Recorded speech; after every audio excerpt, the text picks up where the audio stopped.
Simulated racing can be awesome, but it can also be kind of a free-for-all. Interestingly, auto racing faced the same problem in its earlier days. Whether it was on the back roads, the beaches, or the city streets, the racing was fun.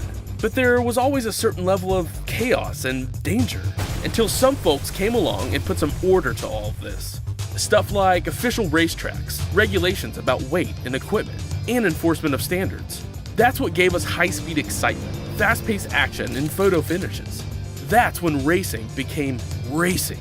The guys over at iRacing.com have made the same transformation in the world of sim racing. Sure, they've got the most accurate tracks and realistic cars out there, but that's just the start.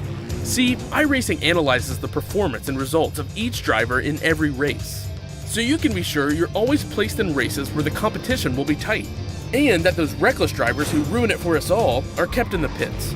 Not to mention that with over 45,000 active members already in their vast community, you can find races day and night, so you can always get in on the action. You can even join a league of your favorite series. And since updates are always automatic, you don't have to worry about software and can focus on the track. Zip up your fire suit and check out iRacing.com.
The SARA Sim Auto Racing Association Clash4Cash All-Star Invitational. Tonight we have a 45-minute timed event that features 5 classes of race cars: the super late models, the late models, the SK mods, the street stocks, and the Legends car. And it is going to be a very interesting, very exciting night tonight from Irwindale. I want to welcome you to the LSRTV broadcast booth. Myself, Evan Pasoko, going to be joined alongside by PDJ Zeller. The open yet closed qualifying going underway right now. It is a open session. However, the drivers are going out in single car runs to put down the best lap that they can, then lining back down on pit road. So approximately 20 minutes as we get 25 drivers qualified for this. Going to be followed by a 5-wide salute to the fans before we advance and get this 45-minute timed session underway. And PD, this is going to be a very exciting, a very interesting night, something that we have not seen before, and such a prestigious event that SARA is going to be broadcasted with tonight on LSRTV, that it's going to be a very exciting night, to say the least. You got legend cars out there next to super late models that are about 3 times as big and 3 times faster than them. It's going to be a very interesting night. Yeah, but to note, the super late model is not the fastest car. That was the SK modified. The SK to modified was about the fastest SK modified was 3/10 faster than the fastest super late model, so we definitely saw a surprising event there, but not as surprising. It's a very, very speedy car, the SK there, as we see TJ Graves qualifying right now. Mr. Excitement driving the legend car for Team 5 is going to go out there and try to get a good lap on the board, but the SARA League is so prestigious, and I'm really excited. I mean, we're going to see street stocks, legends, super late models, and SKs tonight. It's everything you could imagine and more. It's going to be fantastic for 45 minutes of action. Remember, there are 5 drivers per car, and they're all in a team. It's a very, very complex system. Basically, what happens is the team has 1 driver in each car, and whichever team has the best average finish throughout the series will win the event, as we see Parker Traves, the finished very high in the Legend point. He's going out to qualify now. So, very, very exciting to see this SARA race broadcasted, and probably one of the more races I've been excited to ever broadcast, Evan. Yeah, so let's explain how this is going to work. We do have 5 divisions, 5 teams. So what's going to happen, again, we mentioned the super late models, the late models, the SK modifieds, the street stocks, and the legend cars. All going to be out on track again for a 45-minute timed event with no cautions. What is going to happen is that there is one driver in each car representing a team. Teams 1, Team 2, Team 3, 4, and 5 all have one driver representing each division. Now, one might say it's pretty obvious that it's going to be an SK or a super late that's going to be taking it home tonight. That's not how it works. It is going to be based on the team with the best finishing drivers overall in each respective category. So use this as an example. Say Team 1 has a legend driver finish in 20th position, but that's second best out of the legend cars. That's going to be 2 points to that team. If you win every division, the lowest possible score you can get is 5. So the lowest total number at the end of the night wins the race, if that makes sense. So out of each division, the winner out of that car is going to be scored from 1 to 5. And then obviously you're going to add up the finishing positions from the drivers on every team, put them all together, and when it's all said and done, the team that has the best average finish for all the cars, aka the lowest number of total points tallied, wins it all. A very interesting format. It is very much a Clash for Cash All-Star Invitational styled event tonight from the Irwindale Speedway, located in Irwindale, California. Opened back in 1999, has a capacity crowd of 6,500 fans, has progressive banking from 6 degrees through to 9 and 12 up against the outside wall. It plays host to the K&N Pro Series West, the Well All-American Series, and used to play host to the Toyota All-Star Showdown from 2003 to 2011. But PD, this is a very interesting way the racetrack works with the banking that is on track. Walk us through some of the exciting stuff that we're going to see. We saw actually tonight earlier with the Upstate Racing League on our Thursday night short track doubleheader tonight. They were here at Irwindale not too long ago in the late models. Saw some very exciting racing. People throwing it down to the apron. People riding up against the fence. What are these guys going to be looking for, PD? Not that, but again, also 5 different cars on track, 5 different teams. It's going to be pretty chaotic, especially with no yellows. Be very chaotic. We see Jeff Hogard finish up his qualifying run. That will send out Mike Whited, so Mike's going to go out there and try to get a run. But it's going to be very chaotic, and all these cars drive different. The Legend car, you can drive in multiple grooves at very good speeds.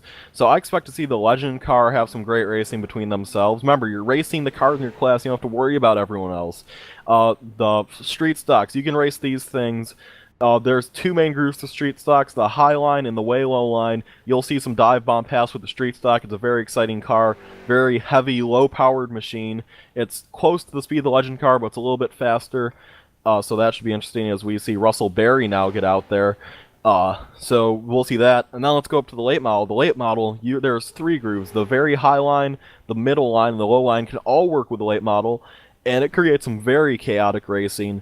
And the final line, I mean, in the next car we're going to talk about here is Todd Sipe goes out, a very good contender this season in SARA Street Stock Series. He's on the posse, the team that helped get this race broadcasted. But on the super late models, we'll see them they can even have up to 4 lines. The super late model is a very chaotic car.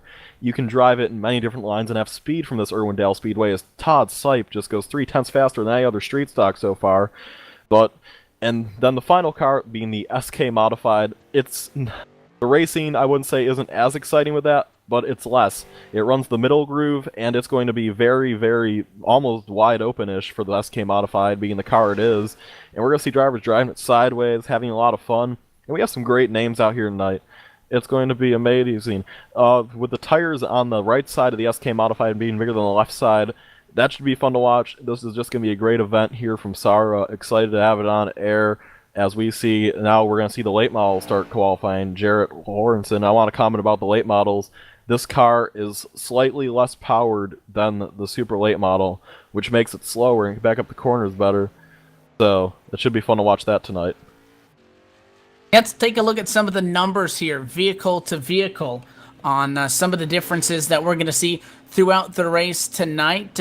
Again, these race cars are very different in ways in comparison to each other. If you want to talk straight numbers between the super late model, the late model, the SKs, the street stocks, and legends as well. Top speed on the super late model, top it out, obviously not going to be reaching these speeds at this track, but these things can hit 190 plus miles an hour. The late model in the SK's about 160. iRacing didn't even bother to put in a top speed for the street stock and Legends. Horsepower comparison, top of the chart is the super late model, 550 plus horsepower. Tied again are the late model and the SK at 370 horsepower. Street stock actually in second with 375 horsepower, and Legend coming in with 122. The weight of these cars, heaviest car on track is the street stock at 3,400 pounds. Second heaviest, the late model at 3,100. You then have the super late model at 2,800 pounds, 2,600 pounds for the SK at 1,100 for the Legend. The transmission, it's a 4-speed manual on the super late, the late, and the street stock. The SK has a 2-speed Richmond transmission, and Legend a 5-speed Richmond as well. The engine, super late model featuring a 350 cubic inch V8, 2 cast iron V8s for the late model and the SKs. The street stock running a small block, and Legend with the Yamaha 1250cc underneath the quote-unquote hood of that machine. So far, 13 drivers have put down a time in qualifying. The late model is out on track right now. The super lates and then the SK is still to come in this open qualifier, and then again going to be followed by a 5-wide salute to the fans here throughout this race. But again, it's going to be very exciting, and also $10 going to be on the line to each driver of the winning team. So a $50 total purse. Cautions are off. The drivers will be sitting with 2 quick fixes if they need to use them. Again, no yellows, and there is 1 required 4-tire pit stop at some point in this race. Yeah, and as here we have the Cody Kelly's going to be finishing up qualifying, and that will bring right now the 39 of Bill Martin to the track. He is going to be our in-race reporter tonight. He won 3 out of the 5 divisions in SARA. He won the late model, street stock, and Legend Division Championship. So he won 3 out of the 5. The other 2 being one Justin Brooks, a driver we see often at the Upstate League. He won the Super Late Model Division, and in the Legend, I mean not the Legend, in the SK, we saw Mr. Stan Bragg win that championship. So that was fun to watch. But here we go, the champion's going to make this qualifying lap, and I'm going to cover this qualifying lap since it's a very significant driver himself. He is choosing to take the low route, which we were going to see a lot tonight from these faster cars, and even the slower cars. That was actually 2, I believe, because it's scoring him as running 2 laps. So he's going to be slightly slower than Cody Kelly. As we see the next car out is going to be Matt Eddy in the 88. I also want to talk about these late models, though. They should be really close tonight to they're going to be really a car on their own island. We're going to see the street stocks and Legends. Maybe some of the faster Legends are going to battle with some of the slower street stocks. And I think some of the slower SKs are going to battle with some of the faster super late models. But the late models have no one to battle with tonight but themselves. So it's going to be interesting to watch that. I really thought we were going to see them have someone. I didn't realize that they were this much significantly faster than the street stock. So the guys in the late model tonight are going to be in their own island compared to the guys in the Legend. All 4 or 5 of these cars drive very different. The super late model being a loose car, late model being a tight car, street stock being a tight car, the Legend is a loose car, and the SK being a loose car. So it should be interesting to watch that tonight. It's 5 different cars, completely different on track together. And now, the first time you see a super late model next to a Legend tonight, don't laugh. The first time me and Evan saw it, it is a very funny thing to see. It is quite interesting. Let's introduce you to our 5 teams. It's kind of like the All-Star introductions here. On Team 1, going to be featuring the number 33 Super Late Model of Justin Brooks, the Super Late Model Series champion with 5 wins, 4 poles, the most laps led, and leads the league with most career wins at 30. Coming in the number 77 Pro Late Model, Anthony Celentano with 3rd in the Pro Late Model points, 5 top 5, 6 top 10s, one of the longest running league members. In the SK Modified for T1, the number 87 of Patrick Hayhe finished 4th in Legends points, 6th in SK Mod points, and is owner of league sponsor NEO Racing News. Driving the number 59 Street Stock for Team 1 is Ken Belanger, longest running league member, most career league starts and laps completed. Led Street Stock standings for a few weeks before finishing 5th in points. And the number 17 Legends car rounding out your group of Team 1 drivers is Parker Traves. Ooh, that was way off. Patrick Traves, 1 street stock win, 1 Legends win, and 3 Legends poles as well. So a quite diverse group, and that is going to be team number 1. On team number 2 tonight, leading off with the super late model is going to be Ty Spearman. His number 92 machine will be representing the super late model for that team. And in the late model for team number 2 tonight, actually the legend car I have lined up next, will be Clay Snyder in the number 38 machine. He was one of the better qualifying legend cars here tonight. In the street stock for this team will be Jeff Hogard in the number 50 machine. He got a good qualifying run as far as street stocks go. And the SK Modified is the SK Modified champion himself, Stan Bragg in the number 02 machine. Right now he's practiced fastest. He should qualify fastest. And rounding out them tonight will be the number 5 of Jarrett Lawrence in the late model.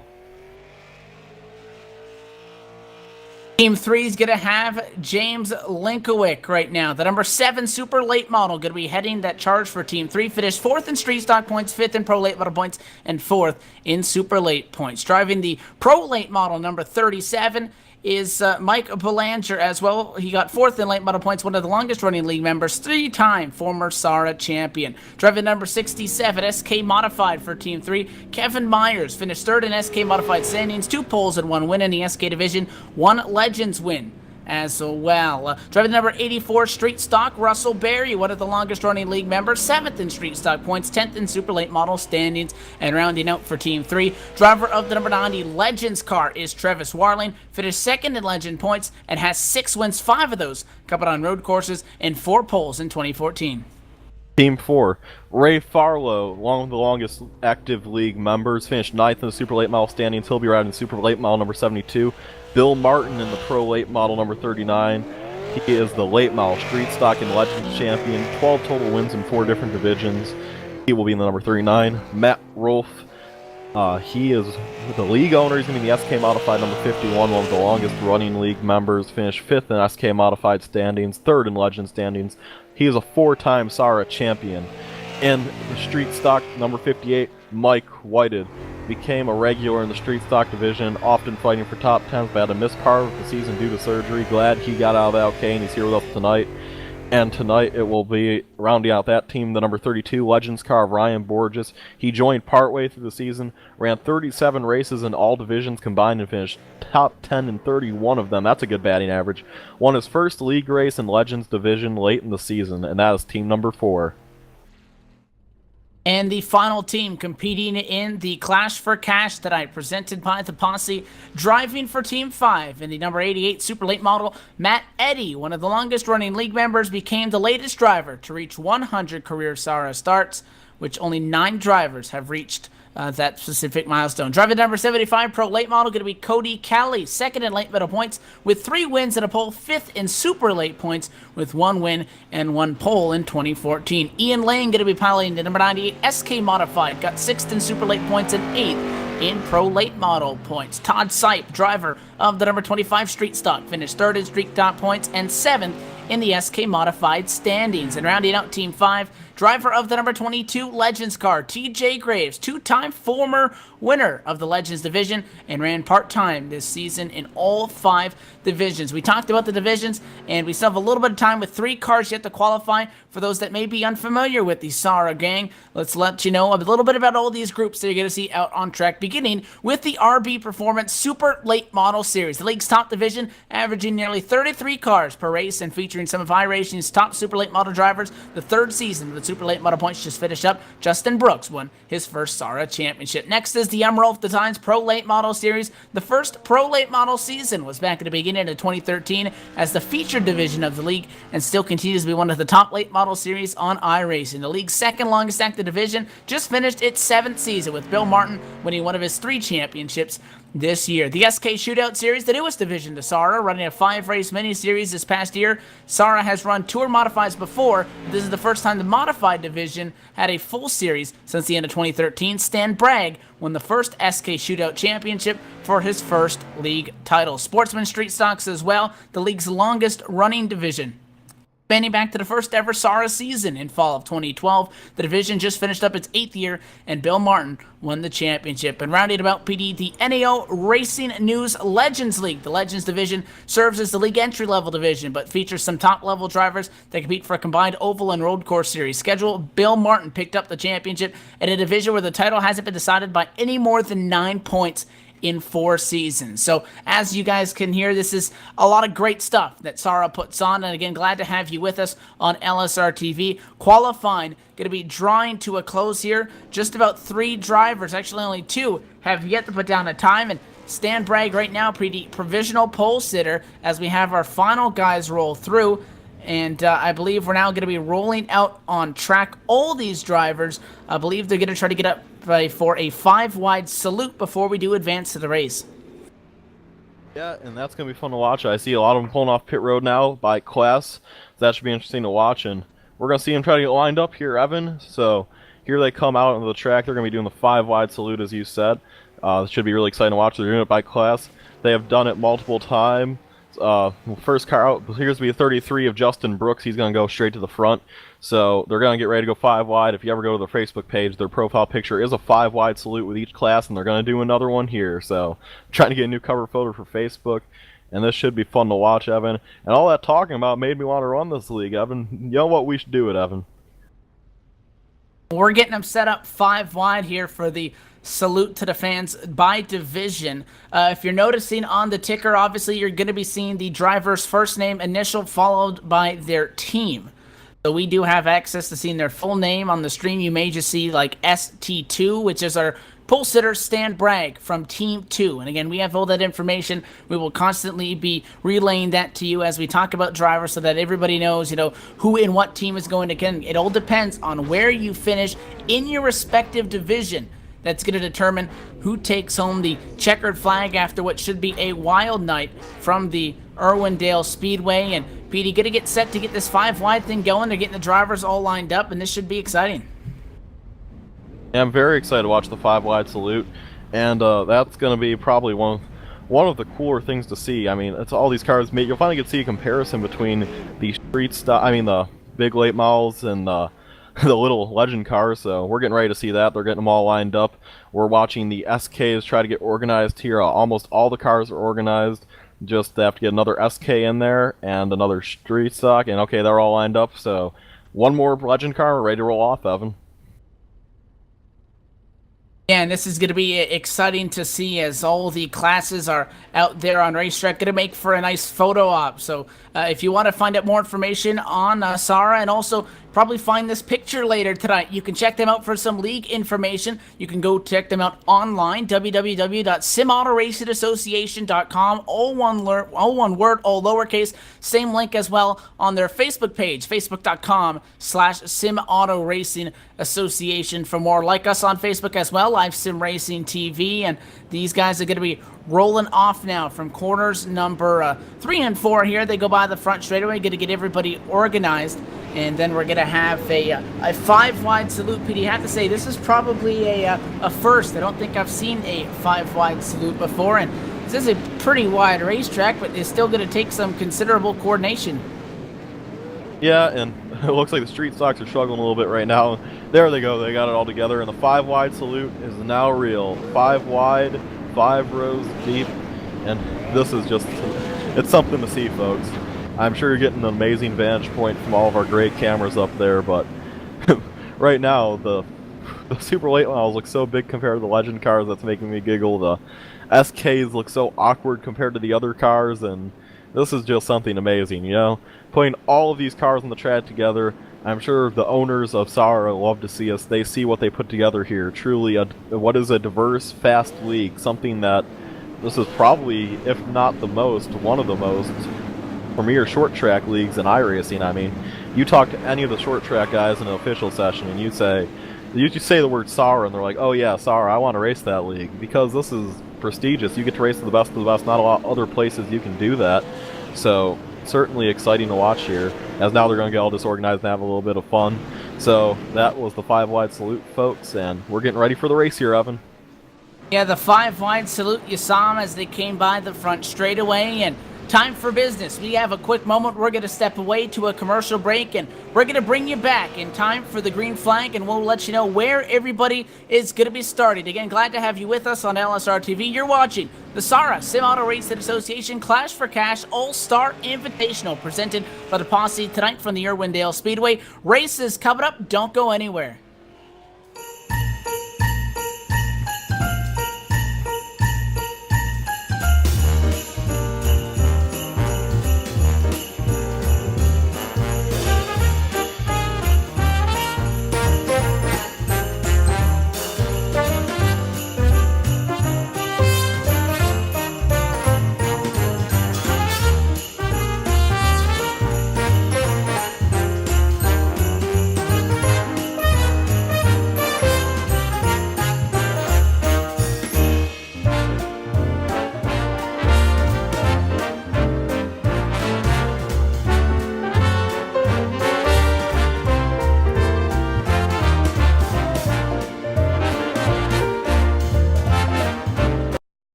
Back live at the Irwindale Speedway, where you turning in to the SARA Sim Auto Racing Association Clash4Cash All-Star Invitational, presented by the Posse. Tonight, we just had about a half hour of open yet closed qualifying session, single car runs at a time, also a 5-wide salute to the fans. And PD, it's time to get going. We've met the teams already. We've talked about them. Team 1, Justin Brooks, Anthony Celentano, Patrick Hockey, Ken Belanger, and Parker Traves is Team 1. You got Ty Spearman, Jarrett Lawrence, Stan Bragg, Jeff Hoggard, Clay Snyder. Team 2, James Linkowitz, Mike Belanger, Kevin Myers, Russell Berry, and Travis Warling. On Team 3, Ray Farlow, Bill Martin, Matt Rolfe, Mike Whited, and Ryan Borges. In Team 4 and Team 5, Matt Eddy, Cody Kelly, Ian Lane, Todd Sipe, and TJ Graves. We're getting ready to hit the grid. PD, you got a prediction on who's going to win this one?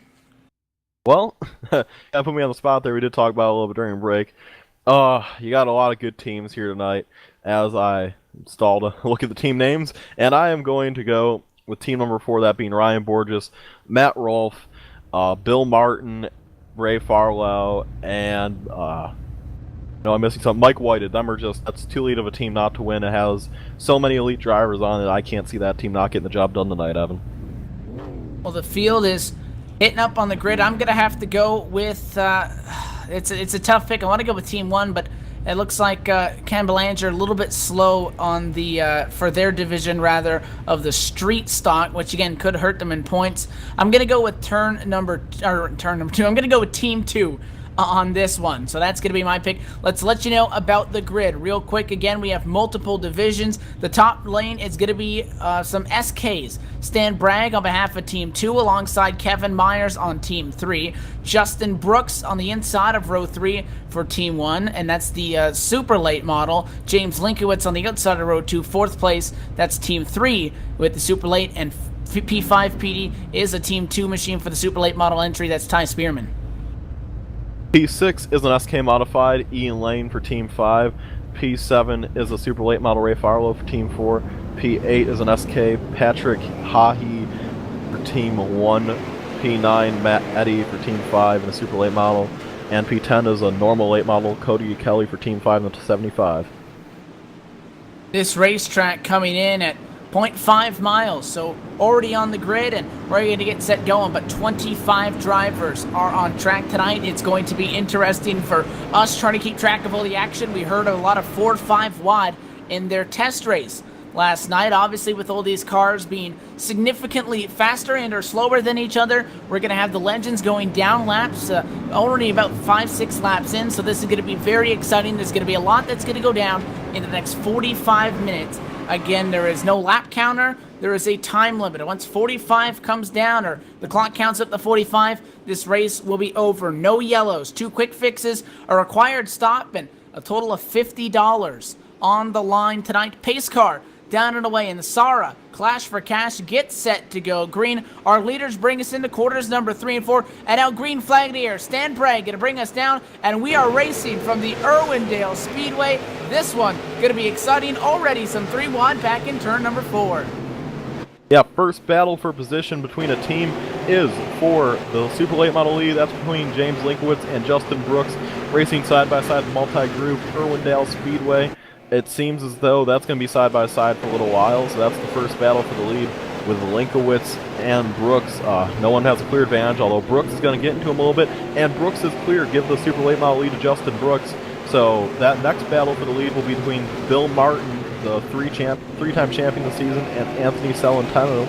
Actually, Cody Kelly's right in front of them, so that'll be the battle for second in that division. So Bill Martin getting through. So Bill Martin making up some ground early, and we have some other great battles going on for wins right now within the division right now. Evan, you got an update on a few of them? We have battles all over right now. Ryan Borges sits comfortably with the lead in the Legends car. Right now you got Patrick Travis right now, Team 1 entry, the number 17 car, second right now on the Legends side of things. And again, the Legends and the Street Stocks, you got some of them intertwined. You got some of the SKs intertwined with some of the late models as well. Matt Rolfe right now, who is representing Team 4, trying to make up for ground lost after starting 25th. Already up to 15th, not the qualifying effort that he wanted. the last place right now in that SK Mod division, as he again representing Team 4. The SK Mods are up in the lead, so after a poor qualifying effort for the Rolf entry, PD, he's going to be looking to make up some time. And now you're seeing that up front, our race leader, Stan Bragg, already putting laps on the Legends cars, already putting laps on the street stocks. Not relevant, though, to those guys because, again, they are battling for position within their own divisions, which makes this so interesting and so very exciting, obviously. Justin Brooks has to check up for Ken Bellinger, and this actually, I think, significant. If they're going to be lapping these guys every 5 laps, this is going to be insane as the 33 of Brooks gets around the 32 of Borges there, so that is good for him. Battles for wins right now. There is a good one going on between Mike Whited, this is for second in that division, Mike Whited in the 58 and Jeff Hogart in the 50. They're being lapped by the 33 there. So that battle in that division is about as close as they are in anyone. All divisions are starting to get spread out a little bit. The only one with a clear pull-away leader right now is Ryan Borges. Is gone in the Legends category. He's just killing them. We talk about how he was a good winner. It's just insane watching these cars get lapped. It's like they're standing still. So Ryan Borges has had a great season all along. He joined late, so never had a chance for a championship. But right now, he is clearly the dominant Legend car as we are only 8 laps into this event for that class. And Stan Bragg continues to lead for the SKs. He's on Team 2. Team 3 sits second right now in the SKs with Kevin Myers in second. Brooks still leads the super late model class, 3rd overall. He's from Team 1 over James Linkowitz, who is 4th overall, 2nd in the SLM class representing Team 3. We're going to go all the way back to 11th overall, which has actually just been a change of position for the leader in the late model category. Cody Kelly at number 75 re-entry has been able to get around the 39 of Bill Martin. So Cody Kelly, representing Team 5, is going to be able to get that lead for the late model category. And Team 4 of Bill Martin, again, is second in that division, sits 12th overall. Those guys not too far off of each other. Todd Sipe is leading the street stock category on behalf of Team 5. Team 4 is second in that category, 17th overall for Mike Whited. So it looks like Teams 5 and Teams 4, PD, really doing well in the late model, the street stocks, as well as the Legend divisions. Yeah, I think them 3 could win their divisions easily. Where they're going to struggle is they need Ray Farlow and Matt Wolf to pick up the pace a little bit. As we see cars lapping everyone out here. Right now, the close battle for the lead, though, is for this late model division. That's between Cody Kelly and Bill Martin. Although no division is really widespread except the Legends division, like we said. And we're going to see Cody Kelly take a really low route here in the 75. He's going to get around the number 25 machine of Todd Sipe, the leader right now in the street stock category. A very good short track racer there in Todd Sipe. So he's going to lose that one. Bill Martin trying to find his way up through this pack, though. But right now, like you said, some very good runs by them, those teams. Team 1 also doing strong early in this event. It's clearly going to be close. Those teams are so equal right now. As the 7 machine is around, that is James Linkowitz for team number 2. That's he's team second 3. place in that division, and he had some help, PD, with another car that's fighting for position, the 92 of Ty Spearman, representing Team 4, turns to 7 of James Linkowitz, who represents Team 3 in the super late model category. 7 car got turned around, PD, and again, although he loses more positions overall on track, not as relevant to the fact that instead of only costing himself, or rather totaling up 2 points for being second at the moment, he's last in that class, now would be 5. But again, you want to have the lowest combined point total. So if in theory, if you were to win every single division, you'd get 5 points. If you were to come last at every single one, you'd get 25. So the better finishes equals the lower point count, which means that obviously that's how our winner is going to be determined. So Linkowitz, although it's big issue there, and he drops to last in that category. Still a long way to go with this being a 45-minute, again, timed event. There is still a required 4 tire stock, and there are 2 quick fixes if need be used. Yeah, what's going on right now? What this has done is really helped Team 4. They are now in position number 2nd for the Super Late model, and 4th battling for 3rd with the SK. So Team 4 dominant early here in this event, as we still have that battle going on for the late model lead between the 75 of Cody Kelly and the 39 of Bill Martin. So definitely excitement here early. Todd Sipe in the number 25 has started to put a little bit of gap on the number 50 of Jeff Hogard. Hogard trying to hang strong with him, but it seems as though Todd has a little bit of a better car right now. As 3 wide there, lapping Jeff Hogard in the 50. So action all around this racetrack, although one thing seems for sure, Stan Bragg and Ryan Borges seem like the 2 dominant cars in their classes, along with Justin Brooks. So 3 classes seem as though they have a dominant car already, although the late model and the street stock seems up for grabs still. And the late model is in a class of its own. Again, we have a couple of the super late models as well as the SKs intertwined with each other. Top 2 overall cars are SKs. Justin Brooks is leading the super late model class, 3rd overall. Then you've got Patrick Hahe and Matt Rolfe. They are 3rd and 4th in the super late model, or rather 3rd and 4th in the SK divisions, but 4th and 5th on track. So Justin Brooks significantly ahead of the field in comparison to everybody else in his division, PD. So even the legends and the street stocks as well. Ryan Borges is beating 2 of the last place street stocks, and actually they 50'd on to Ken Belanger, who is the 4th place street stock right now, and trying to get around Ryan Borges. They're, kind of mixed up, but the late models by themselves, Cody Kelly, Bill Martin, Anthony Celentano, Jarrett Lawrence, and Mike Belanger, PD, all running even with each other, in a 5-car order from 11th through 16th in the overall standings. So nobody in the way of those. The late models kind of in the middle and all by themselves. Yeah, I talked to legend car driver Ryan Borges for the event, and he told me that this was a real-life race. Oh, God, close there with 39 and 59. That was almost bad. But Ryan Borges told me before the race that if this was real life, there is no way he would get in this car. He said, have you seen the legend next to the super lates? He said he'd be terrified. He said he wouldn't be able to run this race. He said, because the legend is so much smaller than the super late, he said he feels as though something fatal would happen. And it's not only that they're bigger, it's that they're like 4 times faster. So not only would he be in danger, they're 4 times faster, they probably weigh 4 times as much. I mean, so basically, if you're in a street stock tonight and you get hit by a super late model, the super late model driver might not even notice, to be perfectly honest. The legend car might just go flying over the fence. It is a very interesting form of racing. 9 cars are on the lead lap at this point. Now the 87 of Patrick Hahe has gone to 3rd overall. Still sits 3rd in the SK division, but that's dropped Justin Brooks down from 3rd overall to 4th overall. He still leads the super late models. He has Matt Rolfe behind him. Started 25th, is in 5th right now, representing Team 4. May have to say that because of that poor qualifying effort, he needs to bank on a yellow, but there aren't any. So although he's past 20 guys, he's still 9 seconds back if he is starting that deep in the field. So not looking good right now. Possibly going to have to force a strategy card. And again, required 4-tire stop. You also got those 2 quick fixes at some point in the race if you need to use them.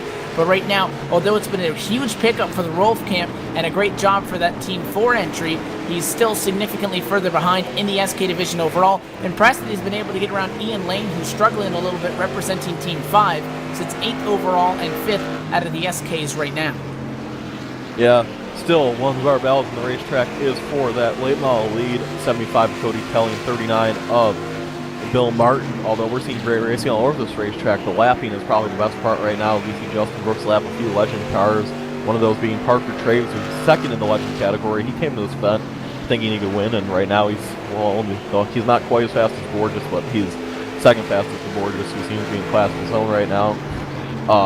As we see James Linkwitz trying to make his way back up through this field. He's a lap down, only super late model lap down right now. He got turned, we saw earlier, by Ty Spearman. Spearman 2nd in his class, that would be. But I'm going to focus right now on Patrick Hahe in 87. Patrick started a little deeper in this field. He started 8th, and he's already driven his way up to 3rd, folks. Patrick doing a great job in that SK. And going into this event, a lot of people thought that the SKs might compete with the super late models, but I'm not sure if a ton of people expected the SKs to absolutely pull away with this. I expected to see it be really close between the SKs and SLMs, but right now the SKs are absolutely killing the super late models here, Evan. Yeah, again, they occupy the podium at the moment, overall standings. But again, you got to look at our current, and we'll give you an update on the current divisional leaders. Leading the SKs up front, still overall race leader Stan Bragg from Team 2. Justin Brooks from Team 1 is leading the overall super late models. Leading overall for the late models, and actually 3-4 wide now with the number 75 of Cody Kelly, who is under attack briefly there as they got to work through some lap traffic. The 88 car there, Matt Eddy, that's one of the super late model entries getting through. Cody Kelly leads the pro late models representing Team 5. Representing the street stocks and leading that division is Jeff Hoggard right now in the 50 machine from Team 2. and Ryan Borges leads the Legends in Team 4. So really, there's nobody that's dominating at this point. This is still well up in the air, and we still have a lot of ways to go in this race, so it's almost hard to, kind of predict who's doing better because there's so much going on. Teams 5 and 4, I think, are a lot faster in the lower divisions, the street stocks, the Legends, as well as even the pro late models, but the top division, the SKs, and again, these teams were randomly, picked. The drivers didn't even know until race time. We had the benefit of knowing last night, so that we could kind of get some stuff prepared on them. But the drivers didn't know, so there's no way they could prepare. It's completely randomly generated, these teams, and, it makes it interesting right now to see how well spread out everybody is through the divisions and through the teams that they represent. Yeah, and right now what I'm noticing is no team, with the exception of Team 2, has one leading in 2 classes. So very diverse for the leaders right now. Lap cars, I expect them to be a big deal here. I think eventually a leader's going to get involved in a wreck of the lap car. You're slapping too many cars too many times. As we see Hahi get close there with 75 of Cody Kelly. That will leave the door open to the outside. We'll go to number 39, Bill Martin. Bill Martin, a 3-time champion. So excellent in these cars. And he's going to go around the outside of Cody Kelly. Does Cody Kelly have anything for him? It appears no. He will not, so not only is Team 4 leading the Legends now they are leading the late model, and Team 4 is starting to look a little bit stout here. They have a lot of their drivers up in the top 3 of almost every category with the exception of super late model, so this is a big statement here taking the lead for team number 4, as Bill Martin, we know he knows how to win. He's a 3-time champion out of 5 series this season, and one of them he didn't even run the whole season, so Bill Martin's going to try to get it done here, and he is now the leader in the late model series. And again, for those that may be just tuning in, we are watching quite a barn burner tonight. It is the SARA Sim Auto Racing Association Clash for Cash All-Star Invitational presented by the Posse. I want to take a moment to thank our title sponsor tonight for making the broadcast possible, as we have more 3-wide around the 75 machine. Again, 45 minutes of no yellows tonight. The Posse is currently one of the iRacing's top short track racing teams, and many of their drivers race full-time, and SARA officials would like to thank them for the support in 2014 and cannot wait to compete with them again in 2015. So they're making this possible, and there are 5 divisions out on track, 5 drivers from each, 1 driver in each category or each division of car on a team. And they feature the RB Performance Super Late Model Series, the Emerald Designs Pro Late Models, the SKs, the Sportsman Street Stocks, and the NeoRacingNews.com Legends on track right now. And already about 46 laps into this for our race leader. Not judged, though, via a lap number. There are no yellows. It's going to go until the 45-minute timer is run out. So there's still a lot to be decided. One thing that I'm looking forward to, PD, is that mandatory 4-tire stop. Yeah, and one thing to note, all 5 of these cars can stop at different times. So fuel might not have to worry about. But to put in perspective, the super late model has quick 4-tire stops. You'll see them get in there and out. Slightly slower than NASCAR, but still pretty fast. The SKs have long, grueling pit stops. They try to simulate real pit stops, so it's almost like you're using hand wrenches. It takes a long time for them cars to get 4 tires. Same applies for the Legend car. It takes forever to get 4 tires on a Legend car. They actually don't do 2 sides. They'll lift up the front end of the Legend car, replace the front tires, and they'll lift up the rear and replace the rear tires on the Legend car. So it's interesting the way they do them pit stops. The Street Stock has an awfully slow pit stop, too, of around 30 seconds. You'll see them get tires on that car. And for the late model, it's probably second fastest pit stop after the super late model. So it's also 5 different pit stops tonight, 5 different pit crews, and 5 different scenarios that could possibly shake up here. And SKs may have the dominant car, but they want to get away from Justin. Well, it doesn't really matter if they get away from Justin Brooks, but winning overall means anything in the mind of Stan Bragg. He wants to get as big of a lead as he can on Justin Brooks right now, because these SKs are going to pit significantly slower than the super late models. Not that it matters or anything, but maybe just for a pride thing, you might want to get a quick pit stop. We are starting to see the division start to kind of fin. Oh, we got a huge wreck in quarter number 1. Travis Warling from Team 3, the number 90. A huge wreck. The number, what is that car? It looks like Todd Sipe in the 84 car is going to be the one that gets turned around. That's Russell Berry. Huge wreck. And it's that cutoff that goes into pit road, PD, side by side with 2 street stocks and a Legend. The 25 hooks the 84 of Russell Berry around and goes head on Root first into that barrier there that jets out for the entering of the pits, which is essentially out of the racetrack. 84 with huge contact. The 90 gets up in the air. That is Travis Warling, Team 3 Legends entry. Gets stuck in that area. He's forced to take a tow, and that was an absolutely ferocious wreck. Yeah, and that probably ends on a good shot. And they're both Team 3 cars, Evan. So Team 3 just took a huge hit. Team 3 is not doing hot, so they have 2 cars left in their division that just got in a wreck with each other. Those guys do have quick fixes, but they're going to lose a lot of time. Hold on here. Now, the late model entry is dead last for Team 3. The super late model entry is dead last for Team 3. And their only shiny grace is the SK cars in second. So 4 last and 1 second right now for Team 3. They're not looking too good right now, Evan. And that was not only, again, a huge hit for those guys, but that was a nasty wreck as well. Down to 5 cars on the lead lap right now. Justin Brooks is the still the leader of the super late model. But again, I said the divisions are starting to kind of go back to each other because now the top 4 are SKs. Brooks is the only super late model that is not with the rest of them. Ian Lane is the first super late, or rather the only SK that is 1 lap down. Representing Team 5 is Ian Lane. He's 1 lap down. If you were to get around Justin Brooks, then we would have all 5 SKs, then all 5 of the super late models, followed by all 5 of the late models as well. In the middle of that, the SKs, the super lates, and late models get in the top 3. The late models have still stayed, all 5 of them, even with each other in the running order. There's no other divisions kind of mixed in with them in the overall standings. Jeff Hogarth still leads the street stock division right now, representing Team 2. This is just such an interesting kind of racing, Petey. But again, the 2 guys that take the brunt of the impact, Team 3 guys, they're 13 laps down. Russell Berry back out on track. Travis Warling back out on track, but have just lost such time that they're going to need something to go wrong for some of those cars in their divisions, or you can pretty much count those guys as a 5-point hindrance, I guess, which will really hurt in the overall points decision. Yeah, so Team 5 certainly not at all what they needed. And they actually had their late model driver move up quite a few positions here. Team 5, the other driver, starting to pick up the slack, maybe getting... Or actually, that's Team 3, I'm sorry. So Team 3, that is, going to need to pick up the slack a little bit here. As we have a great battle right now. 4 wide! Holy cow! Brooks, 88, 25, and 32 of Borges. That was a 4 wide situation with 3 different types of cars. And that got catchy real quick. But give it to Brooks, who got the position off the 88, or rather, just put Matt Eddy another lap down. So right now, though, these Legends cars just got passed by the last street stock car in the lead lap. So the Legend cars have now almost fell back to each other. All those hot sites a lap down, so that's going to hinder that from happening. But now I think we're starting to see a clear dominant car in each division. Justin Brooks seems to be a pretty clear dominant car in the super late models. Stan Bragg seems to be a pretty clear dominant car in the SK, which he was also. And both of them are the champions of the respective series, so that's no surprise here at all. Bill Martin starting to be a clear favorite in the late model, and he was the champion of that series. That's no surprise at all. Hogarth and Whited, that's street stock.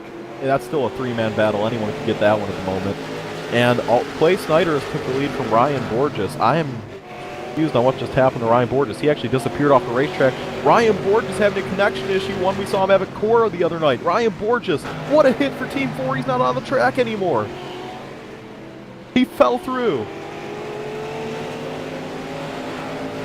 Yeah, so Ryan Borges again was a lap ahead.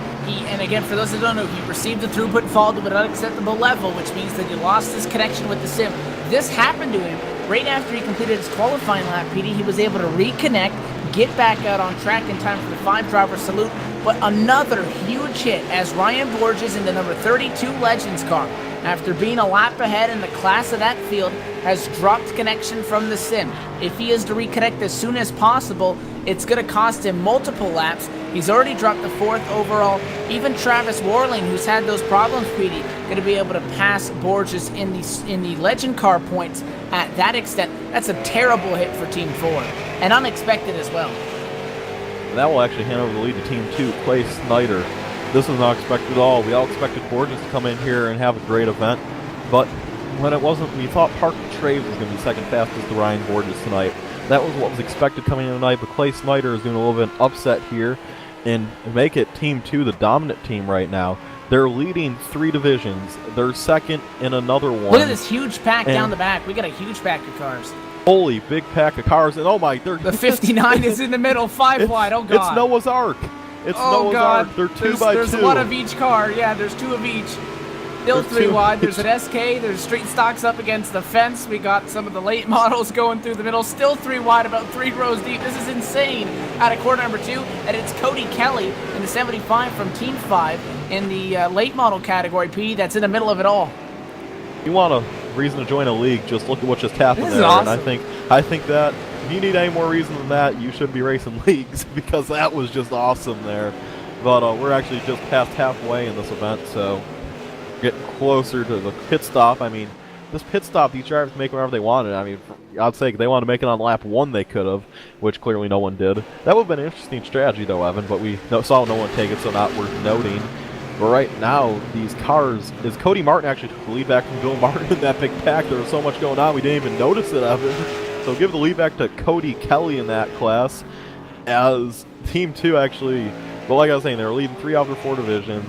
The only division they're struggling in right now is the late model. They're last in that one, but everything else, they're either leading or second. So Team 2 definitely dominant early here after Ryan Borges has his issues and still has yet to return. We are halfway through tonight's 45-minute feature from the Irwindale Speedway. Going to take a moment to step away for a quick commercial break. We'll stay side by side so you can keep an eye on all of the action. But Stan Bragg, currently our overall leader from Team 2 in the SK Modified Division. You're watching the SARA Clash4Cash All-Star Invitational on LSRTV. Still a lot more exciting racing to come, so stick around. You're not going to want to miss the final 20 minutes of this one.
Back live, you've been keeping an eye on all of the action on the LSRTV side by side. We're back at it from the Irwindale Speedway where pit stops have cycled through, and Ian Lane right now is your provisional leader of the race and of the SK division. Has yet to come down pit road. Kevin Myers has completed his stop, PD. He has passed Stan Bragg. That gives the lead in that class, in theory, once that lane machine comes down, to the Team 3 entry of Myers. But Stan Bragg, representing Team 2, is right behind him. They battle right now for second overall, but once Ian Lane has to come down pit road to complete his mandatory 4-tire stop, this will be for the lead, and we're starting to bob and weave through traffic between these two. Yeah, and one thing we've seen, lead change for Legends, Parker Trades has taken over. There's a spinner on the front stretch. It's the 67 to Kevin Myers, the second fastest SK All Might. Kevin Myers just lost it by himself off the corner. That's a huge hit for We were just talking about it. That was their best car. He had taken the lead. Yeah, he had taken the lead for the SKs, or would have taken the lead again with Ian Lane staying out. PD had to go to the apron, and he spun it out. So that Team 3 entry get to go all the way from what could have been the lead to 5th in that category. Team 3, that was their only good car left, Evan. Right now they're 4th, 3rd. When it rains, it pours. 4th, 5th, and 5th. They're struggling. Their best car is 4th right now, Evan. They're not getting the job done right now. So Team 3 is struggling, and right now the best team I have to believe is, well, I want to say team number 2, but team number 1's performing well also. So it's real close between them two at the moment. Whenever Ian Lane brings it down to pit road, we'll see. I believe Team 1 will have a little bit of an advantage whenever Ian Lane brings it down. So we're just kind of watching some good racing right now as a battle for the lead now without even having Stan Bragg caught Ian Lane already. Ian Lane didn't even have to pit to be passed for the lead. Give it to Stan Bragg. He's the new leader, and with pit stops over and approaching lap 100 for these guys, I have to believe that this race is Scott Bragg's to lose. In the SKs, as far as it goes for super late models, it's Justin Brooks to lose. Late models, it's still a little bit of a toss-up. Actually, I take that back. Bill Martin's just absolutely pulled away from Myers at this point, so that division seems all but his. Street stocks, Jeff Hooker's gone. The best division right now is the Legends, and Parker Traves leads TJ Graves by quite a margin. So all the divisions right now, the leaders are gone, Evan. All divisions are, if nothing radical happens, seem to be decided at this point. And our top 3 divisions are now no longer intertwined with each other. The top 5 on a racetrack are all SKs. 6th through 10th on a racetrack are all super late models. And 11th through 15th on a racetrack are all pro late models.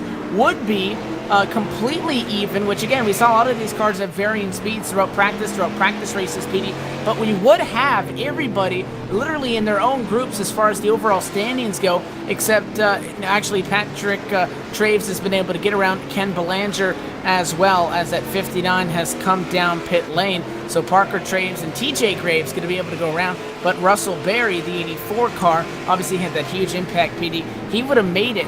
If he did not wreck, he probably would have been on the track with Hogard and Sipe and Whited and all those guys, and really would have divided us up into our, our own categories, our own divisions, all stacked up with each other over with that incident. It's keeping the Legends and the Street Stocks intertwined. We got some 3 wide with our race leader, the 02, down on the bottom.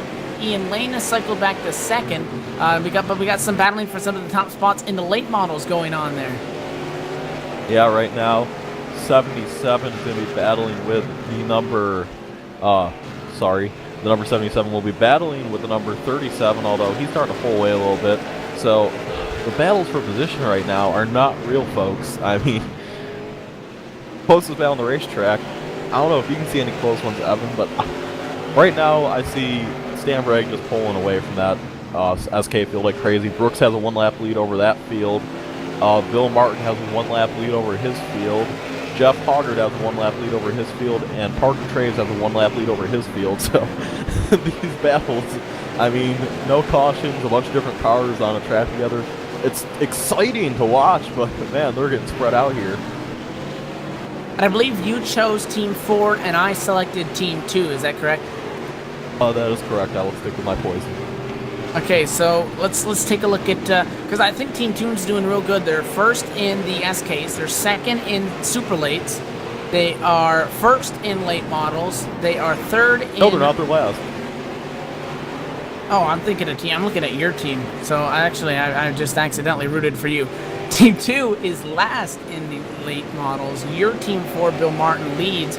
We got some 5 wide now. We got a bunch of guys bouncing off each other on the front straightaway. And look at this mess in 1 and 2. Oh my goodness, look at these guys go. This racing is just intense, although as far as teams go, I believe that Team 1 has a significant advantage right now. They being 1, 4, 3, 1, and 2. But anyways, so 3 wide. That's an SK late model street stock. Make it now a late model, super late model street stock. Holy racing are we seeing here? Look at that little legend car. The leading legend car feels probably it's like a speck of dust out there with all these cars. As we are ever closing in, Evan, I think there's only 10 minutes to go in this event. Yeah, closing down to the final few minutes here. Just about 10 minutes to go.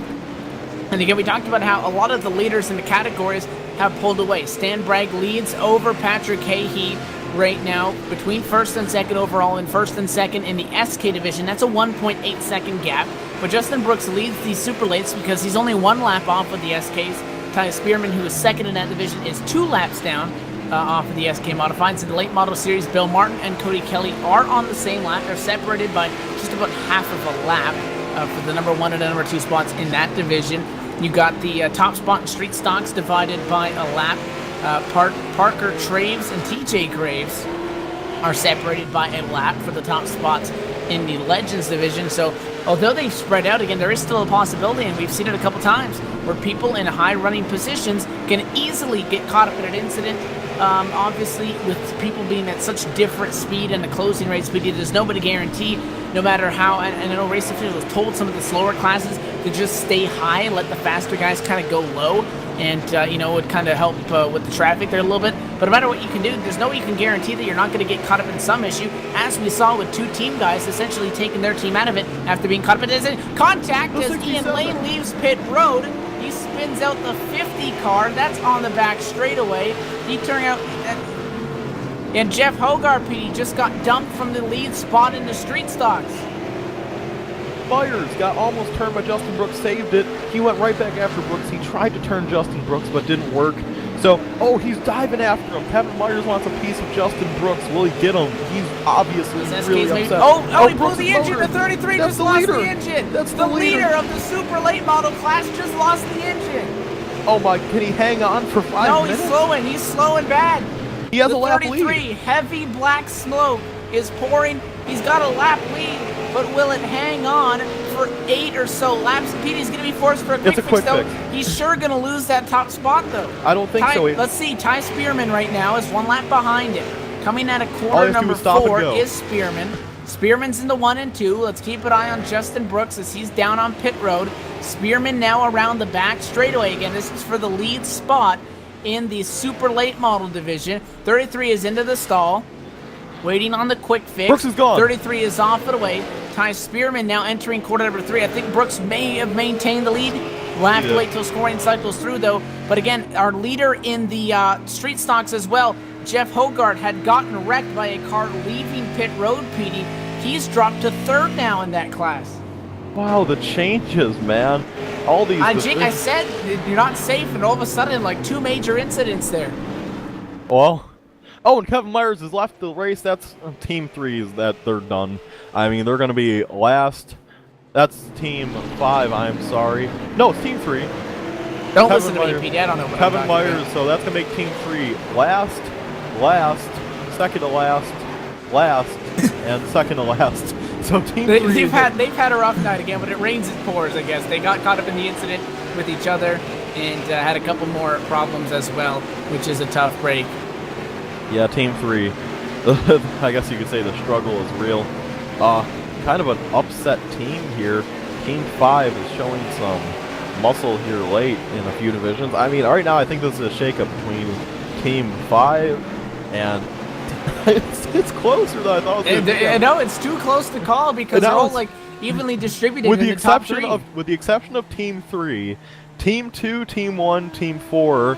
in Team 5, they're all... I'm glad I'm not the one doing the math on this one, but any 4 of them teams right now, I honestly think could win this. I'm not good at math, so I can't do this quickly in my head, but it's really any of them 4 teams right now. Meanwhile, There's no clear the favorite. lead, PD, the overall lead, and the lead in the SK division is down to 0.4 of a second as Patrick Cahey is closing fast on Stan Bragg. That's the Team 1 entry in second, closing in on the Team 2 entry of that of that 02 of Bragg, who sits in the race lead. Yeah, so this is, oh my, what an event, Closing man. quick, too. He was just about 2 seconds off. There's only like 4 minutes left, though, so who knows what's going to happen here. This is coming down to it, man. Things kind of calmed down for a moment in that middle portion of this race, and since then the intensity has just gone up. The only driver that has, again, remained officially retired from this race is Ryan Borges, PD, after dropping his connection, was unable to join back. So other than that, 24 guys still out there. Don't be fooled. This position for position number 1 between Team 2 and Team 1 and the SK, I think it's pretty important. I think that could be the deciding factor here. Both them teams, I mean, Team 4 and 5 are there too. I really don't know right now, but Team 2 and Team 1 seem like they're running extremely well, so I think every point counts right now, and I think if Cahey could get around Bragg here, that could make a huge difference in the points at the end. Still taking a look again, some of the lower divisions still separated by about a lap between their leaders. Right now in the SLM category, Justin Brooks has been able to maintain that race lead, PD. Only about a straightaway, half a straightaway over Ty Spearman, though. So if Brooks were to have an issue at any kind, he doesn't have a lot of room that would allow him to recover over the 92 of Ty Spearman, who sits, again, just about 5 or 6 seconds behind him on the racetrack overall. Meanwhile, Patrick Cahey has closed it in 3 wide now as that 87 is digging. He's got a huge run this time to the bottom for the overall race lead, and for the lead in the SK division, Patrick Cahey to the inside on Stan Bragg. Side by side, the 02 hangs on for now. Not a lot of time left. We're within the final 5 minutes. We are, and this race is getting intense. Can Cahey get by Bragg? Who's going to win this division? This is crucial here. This is for it all, probably and possibly, as Cahey is trying to catch Bragg. They're dealing with lap cars.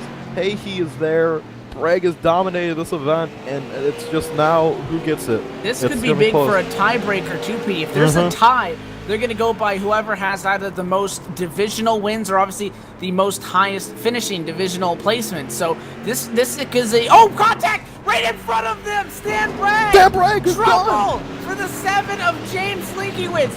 Right in front of the 20, or rather in front of the 02 of Stan Bragg from the race lead, and now give it to Patrick Cahey. What an upset! Are you kidding me? This as the replay goes up, we just saw the guy who dominated the SKs get wrecked straight up by the last place car in the super late models. By the last place car in the super late models. Don't think it's about teams or anything. Patrick Cahey, and James Linkiewicz are not on the same team, so that was nothing related to that. But oh my goodness, what did we just see? And just like that, the event gets flipped upside down, and it's Cahey's the lose right now. Is Bragg's now in second. I mean, right now, Team 1 is looking really stout. They're winning all the divisions except 2 of them. If this stands... Contact! The 7 just got dumped. He paid him back. He paid him back. Stan It's Bragg short track racing, folks. The 7 car in corners number 3 and 4. Around goes James Linkiewicz. It's not for position, as that 7 was already last place in that division, but he paid him back. That's racing, straight folks. Jumped him. I mean, he took Stan Bragg straight from the lead to second, and Stan Bragg didn't forget. He went up there and he said, "Hey, James Linkiewicz, I didn't like that." And he turned him. He just straight up turned him. There's no denying that. And you know what? I can't blame him. I'd be mad too. And that's short track racing, folks. But like I was saying, 3 of the Team 1 drivers are leading, but their only issue is their other 2 are performing very poorly right now, so this is still up for anyone's, Evan. Second place as well for the SKs at overall. Matt Rolfe, again, was 9 seconds back once upon a time after starting 25th, only 3 seconds off in the lead. We're only half a second away from Stan Bragg. He could steal second in the SK division, but we're in the final minutes, final seconds of this event. Oh my God, this is still up in the air. And now the 7's going to kind of cut the 51 off. 7 gets dumped again. Linkiewicz around once again. I mean, he had this coming. I'm sorry. What goes around comes around, and you just can't do what he did there. That was coming. It's Bowman Gray. I mean, the white flag's going to drop any second here. We do not have the exact time because pace laps don't count towards time. So our time that we're receiving up here in the booth isn't accurate. So right now we're kind of watching Patrick Hahey. Whenever he takes the white flag lap, a little white flag will pop up for us, so we will know that. It has to be any lap now, Evan. There's really the only close battle on the racetrack between Bragg and Wolf, and I think that's irrelevant because Team 1's performing so well right now. Bragg getting turned, I think, is going to be the difference in this. Team 1 is doing very poorly as well in the lower divisions. It's the lower number teams that are doing well up high, and it's the higher number teams, 4 or 5, that are doing better in the lower divisions. So really, we're going to have to wait for official word on this because it's just so close. We got some 3 wide and 3 and 4, but Patrick Hahey still good. The battle rage is on for second overall with Matt Rolfe and Stan Bragg in the SKs. That is about a 0.3 of a second differential, but just about any moment now, PD, white flag going to be out as the 87 car has huge traffic. Hahey has to survive this. Watch out. Yeah, he has to get through all this, and no white flag this time by, so still probably, I think we have to be around 2 to go this time by, and hey, he's going to get clear up to 39, or at least he's going to try to. That's the leader, Bill Martin, for Team 4. 39. Now Team 1 is 3rd and 4th, so in the division that they're not winning, so this time by, they are going to see still not white flag, so Hahey's trying to hang on. He has to get, Justin Brooks is right there. So much battle, so much action. This is SARA, folks. This is what we see here with this league. An amazing league. Patrick Hahey is now as clear track white in front flag of him. right here White for Patrick flag Hahey. in the air, Evan. The battle for second is 3-4 wide, but Patrick Hahey has announced over the radio that he has the white flag in the air for the number 87 entry for Team 1. Team 1 leads the SK and the Super Late models, but they're in the bottom 2 for pretty much all the other categories. At a quarter number 4, Patrick Hahey, still leading this race up at the front of the field, will take home the checkered flag for that division. The time has expired, and we're going to slow him down now as this race has come to a close, and we're going to have to wait on official word. But again, the results per category. So for the Super Lates, I guess, we got Justin Brooks from Team 1, Ty Spearman from Team 2, Team 4 is 3rd for Ray Farlow, Matt Eddy with Team 5 and 4th, James Linkowitz from Team 3 in 5th. For the SKs, Hahey takes it home for Team 1, Team 2 is 2nd, Team 4 with Rolfe is 3rd, Ian Lane with Team 5 is 4th. There's no way to call this. We're going to have to wait for official word. It looks like we do have a couple of these guys pulling it over on the front straightaway. It looks like it may be Team 1. They're all pulled over on the front straightaway. Burnouts underway from Parker Traves. And we're going to step away for a commercial break. We're going to wait for official word from the tower, from the SARA officials. But it looks like Team 1, PD, celebrating down on pit lane. I believe they may just be very well our Clash for Cash winners via Parker Traves coming back, PD, gets the Legends win as well. That means they win 3 divisions. So a very strong one. We believe Team 1 got it. They're celebrating it down on the front straightaway of the Irwindale Speedway. We will confirm them as our official winners. Post-race show coming up after, don't know what that was, but that happened from the Irwindale Speedway. An exciting one. Post-race show coming up. Stay tuned on LSRTV.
Back live from the Irwindale Speedway on LSRTV after the SARA Clash4Cash All-Star Invitational presented by the Posse has come to a close after 45 minutes plus a 20-minute qualifier, a 5-wide salute, and at sometimes 5 wide on the racetrack. After a wild night, Team 1 has been officially declared as your champions, but before we get to them, down on pit road, PDJ Zeller, you've caught up with the driver of the number 7, or rather the driver of the number 25 car, Todd Sipe, representing Team 5, who took it home tonight in the street stock division. I have caught up with Todd Simon. Todd, your team had a rough night, didn't get the job done the way you guys wanted to, but you did your part, Todd. You got your team a win. What's this team mean to you and to get it for Team 5? Well, that everybody done their best. I mean, it's just the luck of the draw who you end up with in the teams and everything. But luckily, I had some good guys, and Cody Kelly, he really did a really good job. But main thing is Justin Brooks. He came in last minute and from another team and gave me a setup, and it just seemed to just work. But boy, I burned her up. I only had 62% tire tread left on my right front when it was over. Well, Todd, certainly an exciting race. How did you manage to get the win? It seemed early, though, in the race that Jeff Hogard was going to win, but he got into a late race incident. What was going through your mind when he got into that crash? Well, I just knew that the way we were pitting, I pitted at lap 21. I don't know what the time limit was, but I knew it was going to be early. But we had a practice race yesterday, and by pitting early, I was able to get far enough out by the time my tires wore out to be able to take the lead. So I won that one yesterday, and today I just used the same strategy. All right, Todd. Well, certainly good to see you win the street stock division. Before I let you go, man, who do you think? Who are your sponsors? Who makes it happen for you in the number 25 crew? Well, it's definitely the Posse. The Posse, they back me this whole season. They back and they help a lot of other teams too. So yeah, I got to thank them and Kevin Myers, but also off of Willing and Dillon, you got to thank Justin Brooks because he's helped us a lot too with paint jobs and setups and everything else. So big shout out to Justin Brooks on that. All right, that was your street stock division winner, Todd Sipe, and we're going to send it down pit road. Evans a little further down pit road with 3-time champion and the late model winner, Bill Martin. Yeah, he piloted the number 39 tonight for Team 4, wins the Pro Late Model Division, 10th overall in the standings. Mr. Bill Martin, the 3-time 2014 Series champion. And Bill, how was that? The pro late models kind of seem to be all grouped up together at some point, and you were able to take the win. Cody Kelly came second in your guys' class. You didn't beat it by much, though. He was coming at a 4 there when you took the checkers, so it must have been a good battle. Walk us through what that was like and how you were able to get this divisional win for Team 4. Well, yesterday we did a practice race, so I used that to figure out where the fuel would meet at the center of today's race. So the pit strategy was to pit and get the exact same amount of fuel that I ran the first half in the second half, and then get the 4 tires and continue on.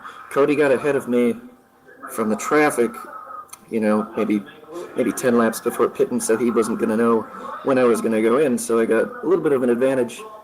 So I went and pitted and ended up gaining about, I think it was almost 20 seconds on him. So luckily, time ran out because he was catching me pretty quick. Having so little gas at the end really upset the back of the car. It was an exciting one, to say the least. It was a new experience for us up here as well, trying to keep on with all that action. But again, when it's all said and done, 10th overall, but you win the Pro Late Model division out of the 4 different people here that were running here. Actually, all 5 different divisions that were running tonight. Obviously, Team 4 wasn't able to take it all home. Team 4 was PD's choice to win the thing when it was all said and done. But you won the Pro Late Model Series points. You win the Pro Late Model Series division tonight. What does that mean for you? It's pretty sweet. I spend most of my time in this car, so I'm glad that I can actually keep up with it. They keep changing the car so much with every build. It's really frustrating to have a really good setup, and then, 13 weeks later, it's suddenly no good anymore. But no, I'm really happy that I'm able to keep up with the car. There's a lot of good competition, especially Cody. Cody is really good. He's pretty much my equal, and if I don't win the race, I just assume he's going to.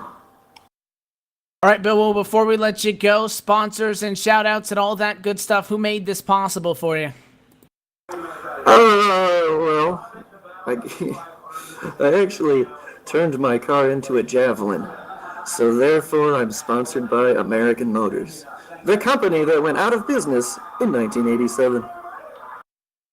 Sounds like they got a lot of funding behind that number 39 car there. P10 overall, but again, congratulations on the Pro Late Model Division win here tonight, Bill. And again, congratulations, although we did not have an opportunity to be there, on your 3 championships as well in 2014. And good luck rolling forward with this SARA gang. Thanks a lot, guys. Appreciate it. So that is our winner for the Pro Late Model Series tonight. And again, driver of the number 39 car, Bill Martin, representing Team 4. And kind of went out of order there because, well, only 2 out of the 5 divisions were not won by Team 1 drivers. And the Team 1 drivers are able to take home a lot of it tonight. They take home the Legends, they take home the Super Late Models, as well as the overall win in the SKs and the team championship as well. We've got them all down here in a big group, and Petey, you're down with the first of them, driver that took home the Legends tonight, the number 17 car. That's Parker Traves. Yeah, I'm down here on pit road with a driver I know very well, Parker Traves. You got the win for Team 1, and your win basically is what was the difference for Team 1 winning this championship. What's it mean for you to get the win for Team 1 and the overall win in the Legends tonight, Parker? It was pretty good. Car worked pretty good, and good that I could win to be the tiebreaker. Well, Parker, you certainly had a great Legends season in SARA. What are your expectations going into the next season? Hoping I can move up in the couple top divisions like the late models and super lates and run for points against all the top dogs. And all right, Parker. Well, before I let you go back to party with your Legends crew, who do you gotta thank? Who makes it happen for you in the number 17 crew? Just basically Dale Shaw. He builds the sets, and that's it. All right, well, that was Parker Traves, winner of the Legends, and now just a few steps over on pit road, Evan Pasoko caught up with Ken Bellinger. Hey. Yeah, we're caught up down here with you, and Ken, it's going to be a 4th place for you overall in your street stock division, but you guys are able to take home the team championship. Being out there in that street stock, one of the slower cars, obviously the street stock and Legends, the bottom 2 out of the 5 classes. What was it like just trying to, stay out of people's way and not get run over, essentially? Well, I just like to stay to the outside and let everyone down at the bottom and keep my line going. You know what I mean? Try to make it as best as I can. It was a very interesting event all the way, obviously, through qualifying. Kind of funny the way the numbers worked out. You were 20th fastest in practice. You qualified 20th. You finished 20th. So, in theory, right on par with where that 59 car was all night long. What was it like racing with the other street stocks? Obviously, you got to watch out for the SKs and, the late models and those guys flying by. But how did you feel about the competition in your division? Hey, I race with these guys every week, and they're a great bunch of guys, and we just have fun every week. And they're mostly faster than me, but I try to stay out of trouble. You know what I mean? And just keep it going. Well, it works out as you're able to attribute and get those points to help Team 1 to the team championship tonight. Ken, before we let you go, anybody you want to thank? Well, I'd like to thank Matt Ralph for everything he's done with the SARA League, and all the guys that we race with are a great bunch of guys, and let's keep it going. We'll looking forward to next season. All right, Ken, well, thanks for taking a moment to talk to us. A very fun race for us to watch, so good luck rolling forward here with SARA. All right, thank you.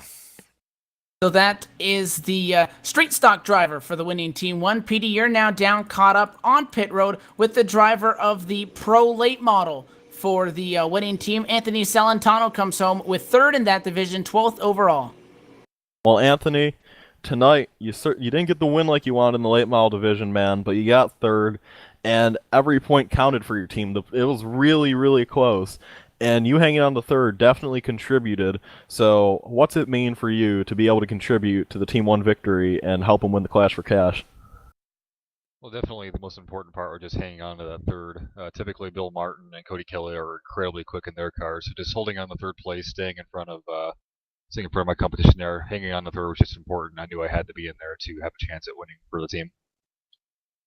Well, Anthony, tonight we saw a lot of action going on around the racetrack. How do you manage to keep your car clean with all the dashing racing and passing the slower cars and having the faster cars pass you? You were in the late model, which was kind of the middle class car. You weren't as fast as the fast cars, but you were way faster than the slow cars. So what was it like just to avoid all the insanity? The late models probably got most of it tonight. It was definitely interesting. I mean, there was part of it you kind of stay in the middle because a lot of the slower cars were up high, and then you had to be careful not to go too low because that's where the modifieds and super late models were. It was definitely a challenge. I managed to get through it, luckily.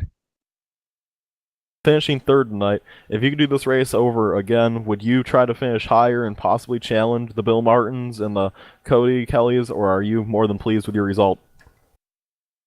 Yeah, it's definitely one thing to be up there with them. They're some of the best guys in this car, so I'm pretty happy where I was. Doing it in the future, I'd like to be quicker, but I don't think I could quite catch them in the future.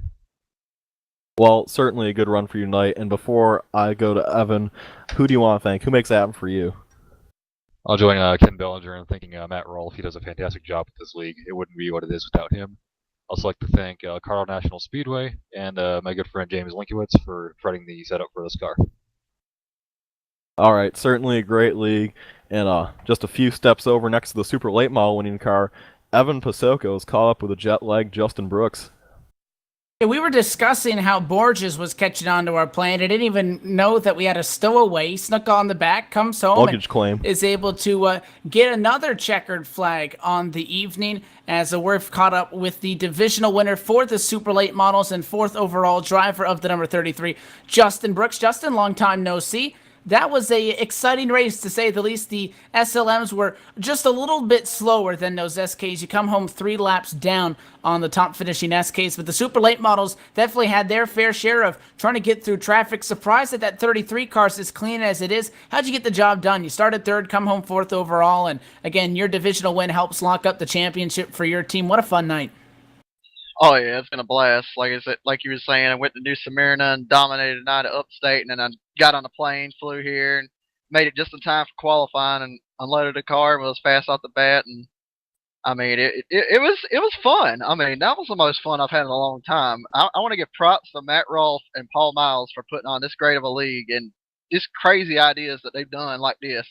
You'd think it'd be stupid, but when you get in it, Jesus Christ, it's so much fun. And it was a lot of patience. I mean, you was having to watch out for everybody, legend cars especially. They were so slow and the street stocks, but everyone else went too bad. But the modifieds were just flying through the corner like you had nothing for them, and the supers were just getting so loose in the long run. Like it was just a lot of different objectives right on you, and you had to overcome them. And you just say the strong survive, and I think this whole team did a pretty good job of representing that fact.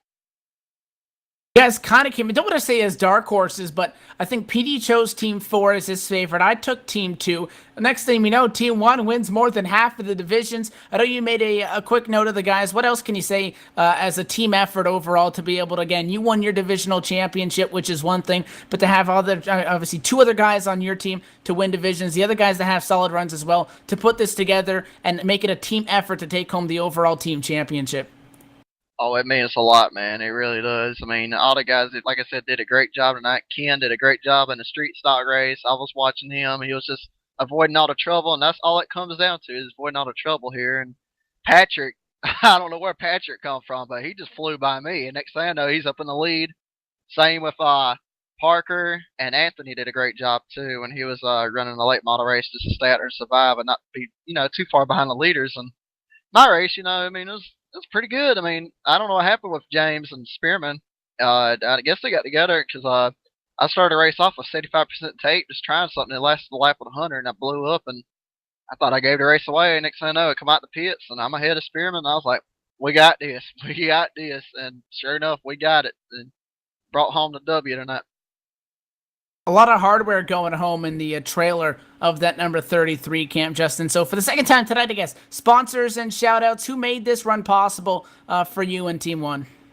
Well, first off, I want to thank Will and Dylan Motorsports. There's a few guys that were helping me out tonight. Casey Kelly, Cody Kelly, and James Linkowitz, especially the Kelly boys. And them boys were putting it on me tonight at Upstate Racing, and that was the most fun I've had in a long time. Right before I run this race, I mean, most fun I've had battling for a win. James is a great friend of mine. They're all great friends of mine. Everybody on that team is great friends of mine. I love working with them. Short Track Racing Network, Elliott Realty, Big Evil Racing, Justin Brooks Designs. Let me look on a car here. Fast Track Sims, Chevrolet. I mean, I got more on here I want to thank, but I mean, they know who they are. I want to thank everybody, LSRTV, Evan, Petey, Laura, everybody. Y'all do a great job. I told y'all that earlier, and I'm going to tell you again. I mean, y'all doing a great job of what y'all got. And I love, like I said, being in a race with you guys commentating. I mean, it's just so much fun. Well, tonight was an experience for this second half on our part as well. But again, we appreciate the kind words, Justin, and we love watching you go out there and put on a show. So again, thanks for taking a moment to talk to us. Congratulations on your divisional win. Congratulations on the overall win as well. Thank you, guys. So, PD, although we've spoken to 2 winners so far for their respective divisions on Team 1, and all the divisions pay the same amount of points that add up to the team championship standings, first place in the SK Modified division, first place overall to the driver of the number 87. You're down, and you've caught up with the big winner after it all, Patrick Ahey. Yeah, and there was definitely champagne flying in all the stalls tonight, but there was more flying in Patrick, because he won overall. Patrick, you won the event overall, and you won the SK, and you won the overall points. So, Patrick, I can basically say all you did was win tonight, Patrick. So, what's it mean for you to get done for Team 1, winning it overall and winning the SK and just doing the most for your team tonight? Well, Petey, it means a lot. Although, let me start off by saying, really, Stan Bragg had the modifieds locked up. I don't know what happened to him late in the race. I was right on his bumper. There was some contact with some of the lap traffic, and I really feel bad for him because I thought we were going to have a nice little race going there to the finish. But, the important thing with the modifieds is just because they were so planted, it was just keeping the rear wheels on the ground, making sure that you didn't spin them coming off the turns, and also just being very aware of where traffic was and being smart on where you decide to set up passes. Sometimes, it's really easy to just sail that thing into a turn underneath some of the slower traffic. But, you let off a little bit, set them up to get that run off the corner, and suddenly you're not losing as much time. That's what I found really worked for me. And, timing that pit stop, too, the modified tires started to go off about halfway, and it really helped to come into pit road for some fresh rubber right after that, and just gave the car. Patrick, you definitely just you did a great job driving tonight, and it did seem Stan Bragg had the win in hand. Although you start catching him, and then of course we saw the incidents with him and James Linkowitz at the end there. But you did win, and what's this mean for you moving forward into the SARA season? What series do you plan on running, and what are your expectations going into them series? Well, this means a lot for me in the Sim Auto Racing Association, just because this isn't necessarily my primary league, but these guys are a bunch of great guys, and I really enjoy racing with them. I'm going to continue to support the NEORacingNews.com Legends League on Monday nights. That's been a really fun series, and what are typically classified as beginners cars, but we've had some great racing in that division on both road courses and ovals, which has been blast. And a nice change of pace. And also, I'll probably keep running the modifieds. It was a limited series for the first season for the SK mods, but we had some huge fields at some fun tracks, and really put on some good shows once everybody got a hang of the setups and the cars. So I'll probably continue to run those and any special SARA races that pop up. Love to support them and love the races they put on. Well, Patrick, before I let you go, who do you gotta thank? Who are your sponsors, and who makes it happen for you and your team? Well, first of all, I got to thank you guys at LSRTV for putting this all together and supporting SARA. Also, I have to thank Matt Rolfe, who makes SARA happen and everything work. He came up with this idea 2 seasons ago, I guess, or a season ago. Really worked well. Lucas Oil, and that worked really well tonight, too. Got to thank everybody that runs with the Sim Auto Racing Association. Lots of great drivers in this league. I have to thank my home league, Can-Am Racing Series. Lots of fun fix set leagues there. Also have to thank my personal project, NEO Racing News. Check them out at neoracingnews.com and all their associated websites, Facebook, Twitter, YouTube, and more. Also have to thank teammates, because couldn't get the overall win without them. Ken, Justin, Parker, Anthony. I mean, really put in a huge team effort with everybody. Once again, have to thank Stan. That was fun racing with him there at the end. Sorry what happened. Also have to thank Clay Snyder, because the setup I used tonight was based on something he gave me ages ago. I can't even remember what track it was supposed to be for. I don't think it was for Irwindale, but that setup helped me out a lot tonight, and I got to thank them and everybody else. Thank you very much. Have a great night, everybody. That was your overall winner and SK Modified winner, Patrick Hahey. But down, Evan actually went all the way up to the tower to catch up with the owner of this fabulous league. Evan Pasoko is caught up with the great owner of SARA, Matt Rolfe. We've caught up with Matt, and arguably maybe one of the fastest cars on track tonight as well, representing Team 4 after starting 25th, comes home 3rd overall, 3rd in the SKs. And Matt, your team would come home when it was all said and done. 4th overall, only though 2 points away from 2nd, so it was real close there. But first off, from a driver standpoint, out there on track, being in one of the faster cars, how did you think that everybody handled themselves out there on track? Oh, that race was a blast. We've run this race before after our last season, and it was the same kind of idea. We only had 4 divisions on track. We didn't have a modified division in that one, so when we came up with the idea to do this one again, I had no idea that the modifieds would be as fast as they were, and faster than the super late models. The supers are usually one of the faster short track cars, but these modifieds, they handle in the corner, and they're able to power through there. So I thought the race was pretty great. I hope you guys had a good time with it. I know there's a lot of 3, 4, maybe even 5 wide passes at times during the race with all 5 divisions involved. Out there on track, it's a lot of fun. It's kind of crazy, especially when you get a big group together and you're trying to navigate the traffic. But it was a blast. And I messed up my qualifying lap, so I had to start at the back. And I think within a couple laps, I'd already passed a couple the slower divisions, and I was working my way through. And So for me, I had to work even harder for it to get up through the field. So that was a lot of fun. But the race was great. It was fun to race in, and I think everyone involved had a good time with it. We certainly enjoyed the action. I know there were times there coming down to the end where we saw guys that, were leading their respective divisions get caught up in some incidents, and it was just really exciting. And it was great to see how, we did have at one point a huge wreck in turn one, but everybody was, for the most part, we're having 5 different divisions out there, very clean and respectful. We got guys a little bit temperamental. We got guys, running into each other, but that's short track racing, and that's what made it fun. Again, you come home third tonight, but Matt, what kind of crazy are you to come up with this kind of a format? What was, the reasoning behind it? And I'm impressed that you guys can make this work. I don't know where I came up with this idea. We've done an all-star race in the last year during 2013 at some point, and we took the top 10 guys in the standings, and we raced against another league for their top good drivers, and that was a blast. But I wanted to do something different and kind of recognize drivers in all of our divisions now that we have 5 divisions. So I figured, it's a crazy idea, but just put everyone on track together, all 5 divisions. We took some of the top guys in each division. We took some guys that have been running with us for 2 years now, that have almost 300 league starts with us. So every driver in this race has been a big part of the league and a big supporter of SARA. So it meant a lot to me to put this on for them so they could have a place to race and have fun. And after we ran it last season, everyone loved it, so we brought it back again, and it was just as crazy. Well, it was crazy fun at the end of the day, and it comes down to it. Team 1 gets the overall win, Matt. So obviously you were out there on track as well. But as a league organizer, happy to get all this. Who helps you out, and who makes this possible for you to be able to put on this kind of a show?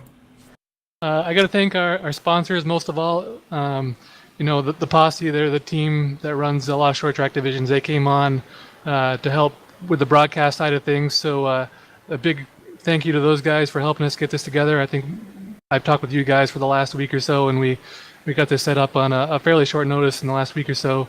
And that's thanks to the Posse for helping out with that. Patrick with NEO Racing News, he brought home the win tonight. It kind of took me by surprise. I didn't think he'd be that fast, but he pulled it out of the bag and won that. He's been a big supporter of our Legends division. He's the head sponsor for that one. So we've had a lot of fun. I've raced with him for a long time, and I'm glad he's supporting us. And then for other sponsors, we have Emerald Designs. That's my design business, doing some motorsports designs and all that. And RB Performance is, that's the company that the Super Late model was scanned after. So they're one of our sponsors as well. I got to thank all those guys. But the biggest thing I need to thank is every driver in the league, not just the guys that were here tonight. We average over 120 cars per week in all 5 divisions. The Supers average up to 33 cars per race, and the Legends even average 17 cars a race. So we have a lot of guys that show up each night. We race 4 nights a week, 5 divisions, and a lot of guys run every single division. So without the drivers and all the support from them, we wouldn't be where we are. So I got to thank them. And lastly, I got to thank you guys for coming on board with this. Sounds like you guys had some fun, and I can't wait to go back and watch through everything. Thank you guys for coming on board with this. Well, Matt, we also want to thank you for giving us this opportunity to do it, as well as making us look better, because me and PD were able to talk like we knew a lot of stuff, and you helped me out throughout the week putting together about 6 pages of notes and stats and all that stuff. So we really do thank you for helping us get that and making us look better at what we do, and obviously thanking you for putting on what was a great show. And, you look at it on paper and it's not going to work, and you guys have a group of guys here together. You wouldn't think so, yeah. Yeah, no, you mean just tossed it out the window, but you guys got a group here, and you did it perfectly. So again, want to thank you for coming on board, and again, congratulate you, I guess, on what you've put together here, and hopefully we can see more of you guys here in the future. Yeah, absolutely. We got some big plans for 2015, so hopefully we can have some more broadcast races, get you guys involved, and can't wait. We're excited for it. So thanks, guys. That is the league organizer and also third place tonight, Matt Rolfe and PD. After a while, we have the official total point standings, and I want to run everybody down through that. Team 1 was able to take home the overall win tonight, totaling, again, the lowest points is the one that you want, because first in the division is 1, fifth in the division is 5. Team 1 comes home with 10 points, featuring 3 divisional wins. 3 points behind them in second is Team 5. Team 2 comes home only 1 point off of Team 5 in third with 14 overall, 15 points overall to our third place finisher, or rather our fourth place finisher, Team 4, and Team 3 comes home at the back of the pack. But Petey, I mean, what a crazy race, and it was a hell of a lot of fun, I'll tell you that much. The 5-wide salute, and they didn't even need the 5-wide salute because they were 5 wide at times.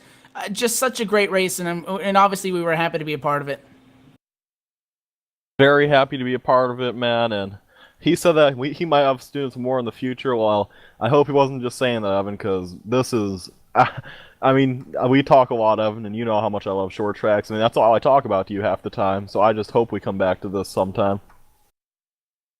It was a exciting one, to say the least. Again, need to thank all the people that made this possible. The Posse for title sponsoring. The Posse is currently one of iRacing's top short track racing teams, and many of their drivers race full-time at SARA, and the officials would like to thank them for their support in 2014 and can't wait to compete with them again in 2015. Again, Rolf Designs specializes in motorsports graphics and design, includes everything from paint scheme designs, logos, hero cards, and more. Visit facebook.com/MRolfDesigns to see what MRD can do for you. Also, NEO Racing News, racing coverage from the Northeast Ohio racing scene. Check them out at neoracingnews.com on Facebook. The same links for there as well on YouTube. At RB Performance, high performance chassis and parts, has built many championship winning cars, including on the ACT Tour, Granite State Pro Stock Series, and many of the Northeast Championships. They also sell the parts that you need to maintain top performance, do repair work and setups to fit your budget. Look for RB Performance on Facebook for more information. We had 5 different classes. The SKs took it all home, but the drama as well. We had guys that, again, were leading divisions, got wrecked out. Petey, before we again step away, had a great night with our Thursday night short track doubleheader. First time we had that upstate earlier, and then obviously the SARA Clash4Cash tonight, which was a barn burner to say the least. Before we unfortunately got to wrap it up and head out for the evening from the Irwindale Speedway, Petey, final thoughts on what was truly an exciting night. Can we do this every week? Oh, man, this was fun. Can't wait to hopefully do it again someday, and you know what, Evan? We did our Super Speedway doubles, and them were fun. We basically just did the polar opposite, and I can say it was just as fun, if not more. It definitely was an exciting one. A race that featured the RB Performance Super Late models, the Rolf Designs Pro Late models, the SK Shootouts, and obviously the Sportsman Street Stock Series, as well as the Neo Racing Legends. So that's it. I want to thank everybody, obviously, for tuning in live. We were keeping an eye on the chat throughout the race, and even through the post-race show, a lot of people still sticking around and listen to us talk and chat with some of the drivers. Again, want to thank everybody at SARA, League Administrator Matt Rolfe, the head admins Clay Snyder, Mike Belanger, and Anthony Celentano. Also the guys up at Race Control, Stan Bragg, Jeff Hoggard, Ty Spearman, and Patrick Hahey. Also on behalf of everybody at LSRTV, executive producer Laura Lawson, who had her hands full to say the least, trying to keep up with all the cars and the divisions on track. PDJ Zeller for joining me in the broadcast booth, and myself, Evan Pasoko. That wraps it up from the Irwindale Speedway and the SARA Clash4Cash All-Star Invitational presented by the Posse. Going to go to the Team 1, and your overall winner tonight is Patrick Hahey. Until next time, good night from the Irwindale Speedway.